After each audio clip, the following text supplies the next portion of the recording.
ఆంజనేయుడి గుడిలో రాముడి పాట వినిపించింది. ఇందులో విశేషమేముంది అనుకుంటున్నారా? హనుమాన్ గుడిలో రాముడి పాట వినిపించడం మామూలే కదా అంటారా?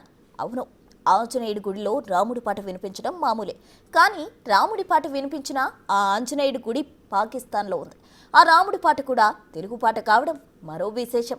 పాకిస్తాన్ గూఢాచారిగా ఆరోపణలు ఎదుర్కొంటున్న భారత యూట్యూబర్ జ్యోతి మల్హోత్రా 2 నెలల కిందట పాకిస్తాన్ పర్యటనకు వెళ్ళినప్పుడు అక్కడి కటాస్రాజ్ ఆలయంపై ఓ వీడియో చేసి యూట్యూబ్లో అప్లోడ్ చేసింది. ఆ వీడియోలో ఓ చోట తెలుగు పాట వినిపిస్తోంది. హనుమాన్ మందిరంలో కూర్చున్న ఓ భక్తుడు భూ కైలాస్ సినిమాలోని రాముని అవతారం, రవికుల సోమిని అవతారం అనే పాటను పాడుతుండగా జ్యోతి మల్హోత్రా వీడియో షూట్ చేసింది. మందిరం గురించి వివరిస్తూ గుళ్ళోకి వెళ్లిన ఆమె ఆ భక్తుని పాటను డిస్టర్బ్ చేయకుండా కాసేపు మౌనంగా ఉండిపోయింది.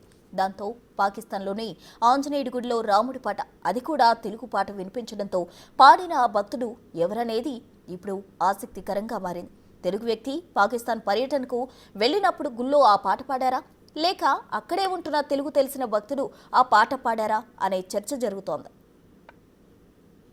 का मंदिर देखिए, यहाँ की दीवारें शिव जी भगवान की मूर्ति भी लगी है।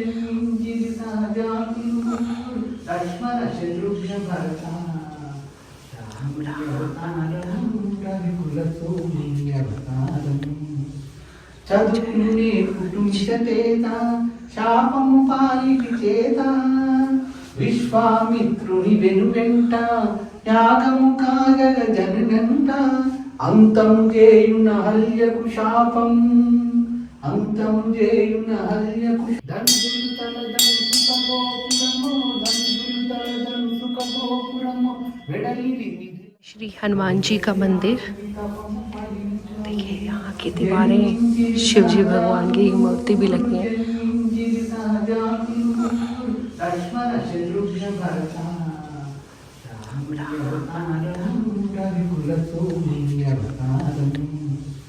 చదువుకునే కుటుంబేత శాపము పాలిటి చేత విశ్వామిత్రుని వెనువెంట యాగము కాగల జననంట అంతం చేయున హల్యకు శాపం అంతం చేయున హల్యకు దంసులు తలదం సుఖగోపురము దంసులు తలదం సుఖగోపురము